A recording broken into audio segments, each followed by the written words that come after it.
Hello guys, we are back with our next lecture. In this lecture, let us go through the concept of improvement of a priori algorithm. So the first method to improve is hashing based item counting, guys. Okay, so if you recall, previously we counted directly, right? So we used a table in which we wrote I1 is equals to I2 is equals to I3 is equals to in that way, right? Yes. So same process you do as if it is a hashing, guys. So how we will be doing in hashing, guys? So you will be having a hash function and you will be pushing your data into hash function. It will be saying the location and you'll be storing your value there. If there is a clash, you will be following some method like linear probing or quadratic probing or something to reach to the empty slot, right? And you continue like that, right? Yes. So the same concept here also you will be using. Here also you will be using the concept of buckets, inside which you will be pushing these items. So item set will be hashed into the corresponding buckets based on the count of each item. Support it checked.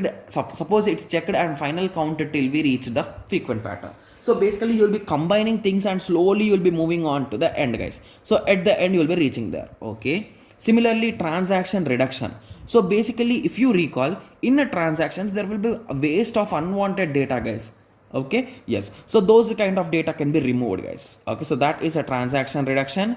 Similarly, partitioning. So here I did not got that much clear idea on this, guys, but I will show you the flow diagram and everything. Okay, so here the frequency items are minded by performing two different scans on the database, guys. Okay, so initially we will be having the transactions in the database. Okay, so we'll be dividing these transactions into two different parts or n partitions.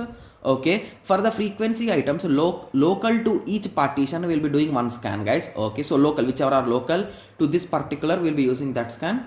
Then we'll be combining all local file items. Okay, and you'll be continuing this for all the files, guys. Okay, so once all are done, we'll be finding the goal frequent items among the candidates. At the end you'll be finding the frequent items. That's it. So this is the flow.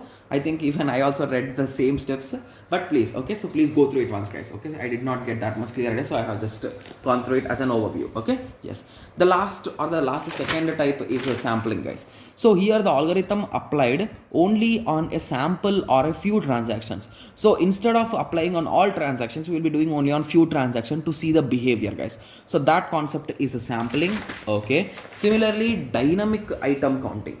Okay, so it is a dynamic call divides a database and starts from the start point and maintains the counter to and compare the minimum support and continue. So basically here the same process will be done, but it is a dynamically updating, guys. So as things update, it will update. There is no need to recheck, recalculate and all those things. It will update automatically, right? Yes, so these are some kind of improvements or solution for making a priori algorithm a bit better. Yes, so I hope everyone got a clear idea on this. So in the next lecture we'll be discussing about FP growth approach, guys. Okay, yes, so FP is nothing but a frequent pattern growth approach for mining frequent item set. So we'll be discussing about that in the next lecture. Okay, so let us meet in the next lecture. Thank you, thanks for watching.